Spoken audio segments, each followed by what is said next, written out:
ஆரம்பித்ததற்கு பிறகு அவருடைய ஒவ்வொரு வார்த்தைகளும் அவர் சொல்லுகிற கருத்துக்கள் அனைத்தும் முழுமையாக அவர் கேட்டுவிட்டு செல்லவில்லை.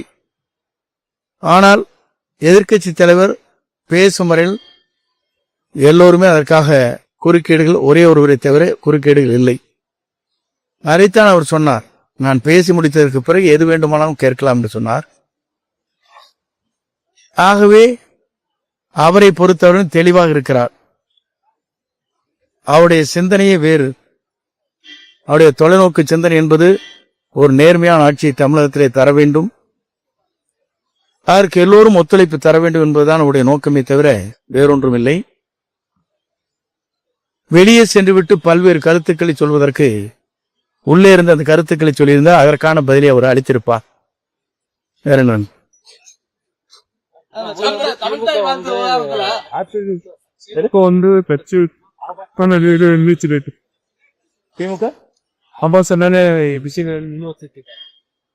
இந்த திராவிட முன்னேற்ற கழகத்தை பொறுத்தவரையும் அவருடைய கருத்துக்கள் மக்கள் ஏற்றுக்கொள்ளாத காரணத்தின் அடிப்படையே தான்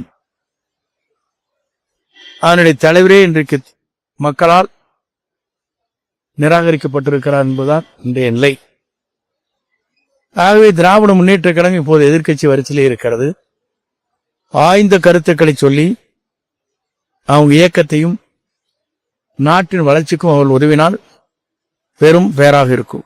முதலமைச்சர் பிறந்த நாளைக்கு பள்ளி மாணவர்கள் எல்லாத்தையும் கட்சி கொடியேற்கும் விமர்சனம் இல்ல. பொதுவாக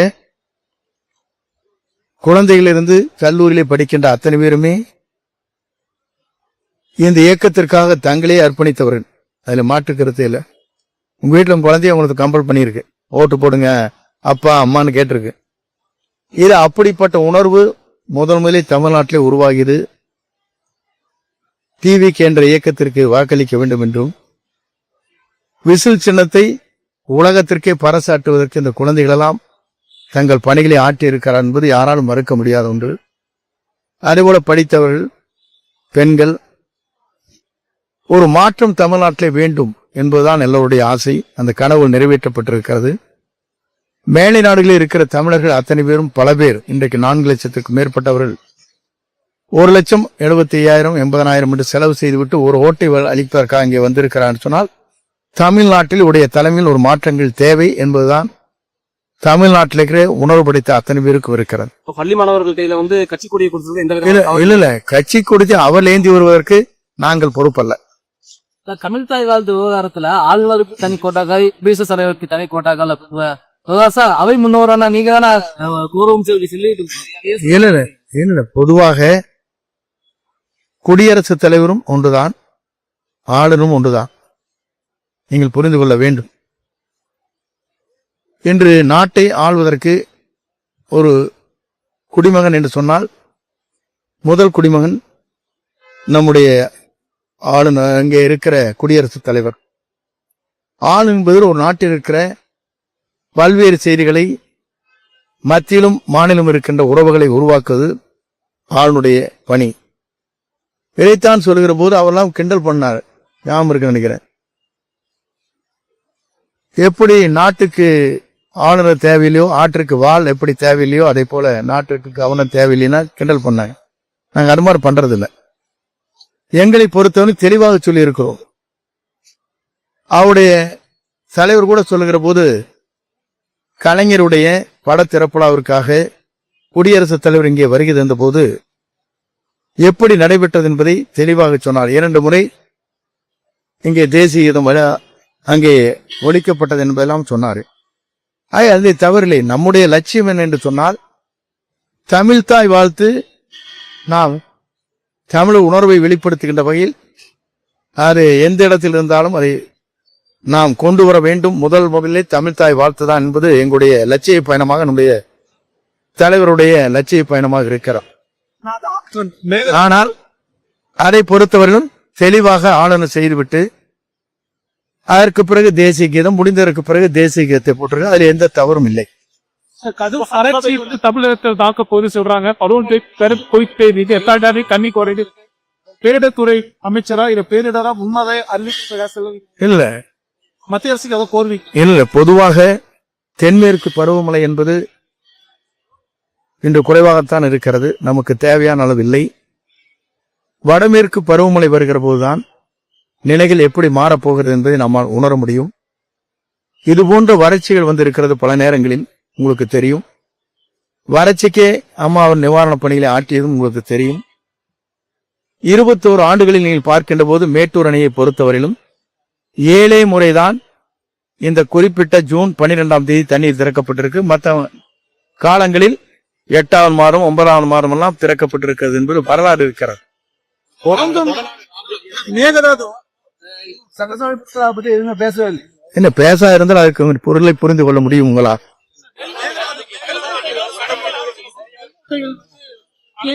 வீணா போச்சு.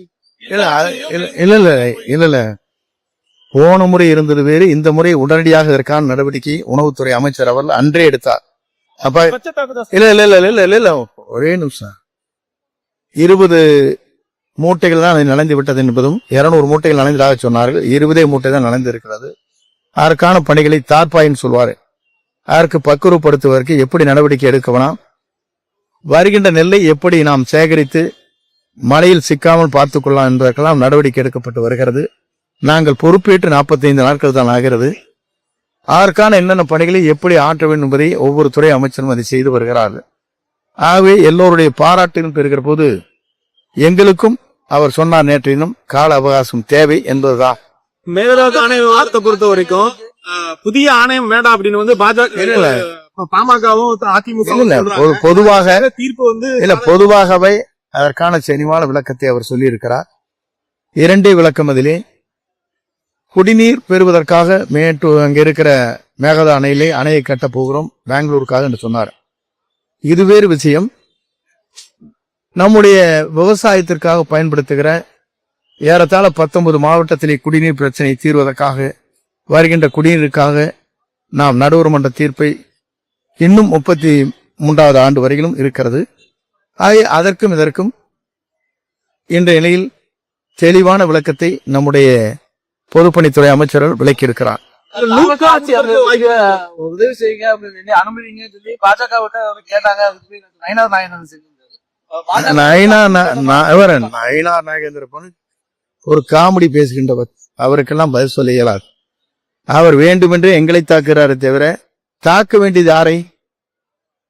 திராவிட முன்னேற்ற கழகம் தான் அவர்களை தாக்கி கொண்டிருக்கிறது, பிஜேபியை தாக்கி கொண்டிருக்கிறது. அங்கே தாக்குதல் கிடையாது, அங்கே சமரச முயற்சி. அங்கே இருக்கிற போது, ஆட்சியில் இருக்கிற போது மருத்துவக் கல்லூரி உருவாக்குவதற்காக விண்ணப்பம் போட்டவர் அவர். அவரெல்லாம் இதை பேசுவது அழகாக இருக்கார்.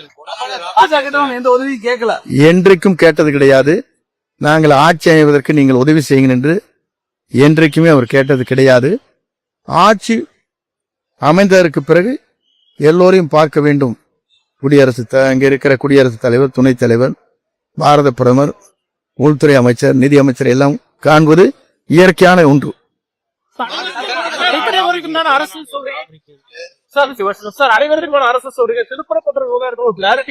என்ன அது கிளாரிட்டி தான் சொல்லி சுப்ரீம் கோர்ட்ல கேஸ் பெண்டிங் இருக்கு.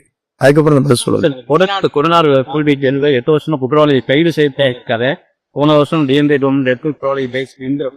இல்ல, அவர்களை பொறுத்தவரையிலும் 100 நாட்கள் கடுமையான நடவடிக்கை எடுக்கப்படும் என்று சொன்னார்கள். எப்படிப்பட்ட உயர்மட்டத்தில் இருந்தாலும் அவரெல்லாம் தண்டனைக்கு உட்படுத்துவார்கள் என்று அவங்க சொன்னாங்க. அதுக்கப்புறம் அவங்க 5 வருஷம் ஒண்ணுமே பேசல. அதுக்கப்புறம் போக போகத்தான் தெரியும். இதுக்கெல்லாம் இவர் இல்ல இல்ல இல்ல இல்ல இல்ல அவர் தான் தெளிவா சொல்லிட்டாரு நேற்றைய தினம். நாங்களும் தவறு செய்ய மாட்டோம், தவறு செய்திருக்கிற யாராக இருந்தாலும் அவர் மீது நடவடிக்கை மேற்கொள்ளப்படும்.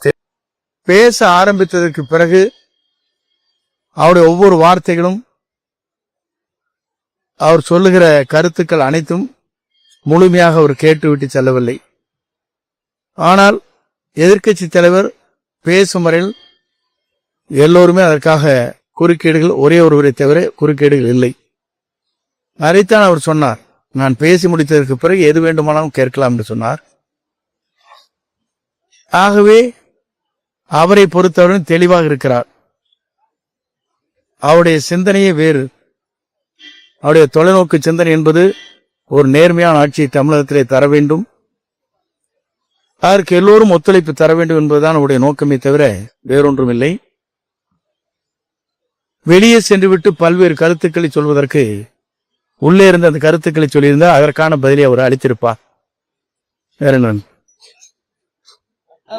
தமிழ்தாய் வாழ்த்து விவகாரத்துல இப்போ வந்து கட்சி இருந்துச்சு திமுக அப்பா சொன்னாலே விஷயங்கள் இந்த திராவிட முன்னேற்ற கழகத்தை பொறுத்தவரையும் அவருடைய கருத்துக்கள் மக்கள் ஏற்றுக்கொள்ளாத காரணத்தின் அடிப்படையே தான் அதனுடைய தலைவரே இன்றைக்கு மக்களால் நிராகரிக்கப்பட்டிருக்கிறார் என்பதுதான் இன்றைய நிலை. ஆகவே திராவிட முன்னேற்ற கழகம் இப்போது எதிர்க்கட்சி வரிசையிலே இருக்கிறது. ஆய்ந்த கருத்துக்களை சொல்லி அவங்க இயக்கத்தையும் நாட்டின் வளர்ச்சிக்கும் அவர்கள் உதவினால் பெரும் பேராக இருக்கும். முதலமைச்சர் பிறந்த நாளைக்கு பள்ளி மாணவர்கள் எல்லாத்தையும் கட்சி கொடியை குஞ்சி வல்லுவாங்க விமர்சனம் தருவார். இல்ல, பொதுவாக குழந்தைகளிலிருந்து கல்லூரியிலே படிக்கின்ற அத்தனை பேருமே இந்த இயக்கத்திற்காக தங்களே அர்ப்பணித்தவர்கள். அதுல மாற்று கருத்து இல்லை. உங்க வீட்டுல குழந்தைய உங்களுக்கு கம்பல் பண்ணியிருக்கு, ஓட்டு போடுங்க அப்பா அம்மான்னு கேட்டிருக்கு. இது அப்படிப்பட்ட உணர்வு முதலிலே தமிழ்நாட்டிலே உருவாகியது. டிவிக்கு என்ற இயக்கத்திற்கு வாக்களிக்க வேண்டும் என்றும் விசில் சின்னத்தை உலகத்திற்கே பறைசாற்றுவதற்கு இந்த குழந்தைகளெல்லாம் தங்கள் பணிகளை ஆற்றியிருக்கிறார் என்பது யாராலும் மறுக்க முடியாத ஒன்று.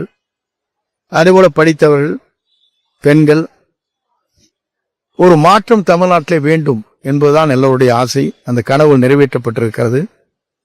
மேலை நாடுகளில் இருக்கிற தமிழர்கள் அத்தனை பேரும் பல பேர் இன்றைக்கு 4 லட்சத்துக்கு மேற்பட்டவர்கள் 1,75,000 80,000 என்று செலவு செய்துவிட்டு ஒரு ஓட்டை அளிப்பதற்காக இங்கே வந்திருக்கிறார் சொன்னால் தமிழ்நாட்டில் உடைய தலைமையில் ஒரு மாற்றங்கள் தேவை என்பதுதான் தமிழ்நாட்டில் இருக்கிற உணர்வு படைத்த அத்தனை பேருக்கும் இருக்கிறது. பள்ளி மாணவர்கள் கையில வந்து கட்சி கொடியை கொடுத்தது இல்ல கட்சி கொடுத்து அவர் ஏந்தி வருவதற்கு நாங்கள் பொறுப்பல்ல. தமிழ்தாய் வாழ்த்து விவகாரத்துல ஆளுநருக்கு தனி கோட்டாக்கள், பிசிஎஸ் தலைவருக்கு தனி கோட்டாக்கள் அவை முன்னோரான நீங்க தானே கௌரவம் சொல்லி இல்ல பொதுவாக குடியரசுத் தலைவரும் ஒன்றுதான், ஆளுநரும் ஒன்றுதான். நீங்கள் புரிந்து கொள்ள வேண்டும். இன்று நாட்டை ஆள்வதற்கு ஒரு குடிமகன் என்று சொன்னால் முதல் குடிமகன் நம்முடைய ஆளுநர், அங்கே இருக்கிற குடியரசுத் தலைவர். ஆள் என்பது ஒரு நாட்டில் இருக்கிற பல்வேறு செய்திகளை மத்தியிலும் மாநிலம் இருக்கின்ற உறவுகளை உருவாக்குவது ஆளுடைய பணி. இதைத்தான் சொல்கிற போது அவரெல்லாம் கிண்டல் பண்ணார், ஞாபகம் இருக்கு நினைக்கிறேன். எப்படி நாட்டுக்கு ஆளுநர் தேவையில்லையோ, ஆற்றுக்கு வாள் எப்படி தேவையில்லையோ, அதே போல நாட்டுக்கு கவர்னர் தேவையில்லைன்னா கிண்டல் பண்ணாங்க. நாங்க அது மாதிரி பண்றதில்லை. எங்களை பொறுத்தவரை தெளிவாக சொல்லி இருக்கிறோம். அவருடைய தலைவர் கூட சொல்லுகிற போது கலைஞருடைய பட திறப்புலாவிற்காக குடியரசுத் தலைவர் இங்கே வருகை தந்த போது எப்படி நடைபெற்றது என்பதை தெளிவாக சொன்னார். 2 முறை இங்கே தேசிய கீதம் அங்கே ஒலிக்கப்பட்டது என்பதெல்லாம் சொன்னார். அது தவறில்லை. நம்முடைய லட்சியம் என்ன என்று சொன்னால் தமிழ்தாய் வாழ்த்து நாம் தமிழ் உணர்வை வெளிப்படுத்துகின்ற வகையில் அது எந்த இடத்தில் இருந்தாலும் அதை நாம் கொண்டு வர வேண்டும். முதலிலே தமிழ்தாய் வாழ்த்து தான் என்பது எங்களுடைய லட்சிய பயணமாக, நம்முடைய தலைவருடைய லட்சிய பயணமாக இருக்கிறோம். ஆனால் அதை பொறுத்தவரையிலும் தெளிவாக ஆளுநர் செய்துவிட்டு அதற்கு பிறகு தேசிய கீதம் முடிந்ததற்கு பிறகு தேசிய கீதத்தை போட்டிருக்க, அதில் எந்த தவறும் இல்லை. தமிழகத்தில் தாக்க போது சொல்றாங்க கண்ணி குறைந்து பேரிடத்துறை அமைச்சரா இல்ல பேரிடரா முன்னதை இல்ல மத்திய அரசுக்கு அதை கோரி இல்ல. பொதுவாக தென்மேற்கு பருவமழை என்பது இன்று குறைவாகத்தான் இருக்கிறது, நமக்கு தேவையான அளவு இல்லை. வடமேற்கு பருவமழை வருகிற போதுதான் நிலைகள் எப்படி மாறப்போகிறது என்பதை நம்மால் உணர முடியும். இது போன்ற வறட்சிகள் வந்திருக்கிறது பல நேரங்களில், உங்களுக்கு தெரியும். வறட்சிக்கே அம்மா அவர் நிவாரணப் பணிகளை ஆற்றியதும் உங்களுக்கு தெரியும். 21 ஆண்டுகளில் நீங்கள் பார்க்கின்ற போது மேட்டூர் அணையை பொறுத்தவரையிலும் 7 முறைதான் இந்த குறிப்பிட்ட ஜூன் 12ஆம் தேதி தண்ணீர் திறக்கப்பட்டிருக்கு. மற்ற காலங்களில் 8வது மாதம் 9வது மாதம் எல்லாம் திறக்கப்பட்டிருக்கிறது என்பது வரலாறு இருக்கிறது.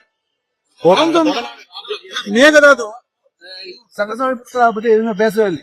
என்ன பேசா இருந்தால் அதுக்கு பொருளை புரிந்து கொள்ள முடியும் உங்களால்?